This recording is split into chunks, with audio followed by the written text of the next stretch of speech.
Ziskantagna beta fitrika agnatigny lovolova zany fara misongatigny nefara magagazazagny ndraiky mba misy fiafitiava fa tsy masay mivolagna tsy voatery zay lela manjegny revia sady tsy fady anarevia avokoa manjegny zay lela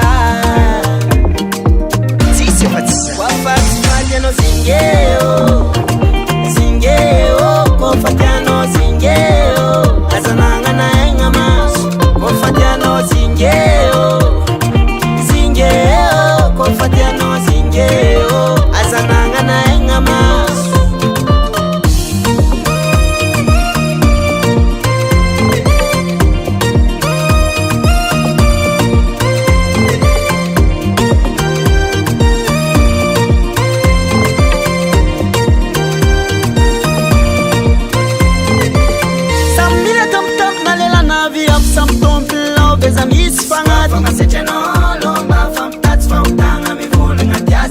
Evi azovitiano vulanga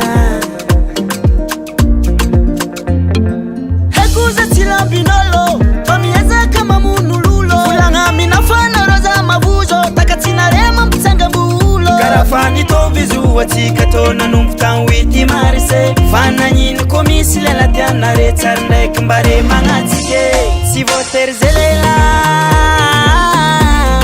manzengere via fate na revia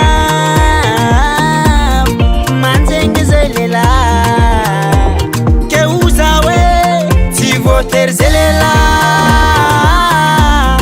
manzenge revia satisfate na revia afkuwa manzenge zelela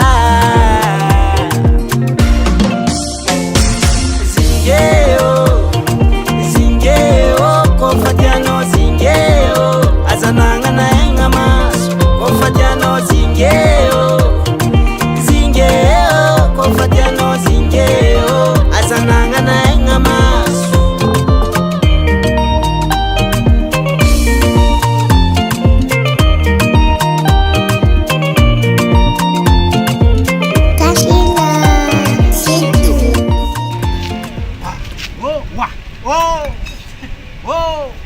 Wow, akor maritosa lah. Wah, arensag.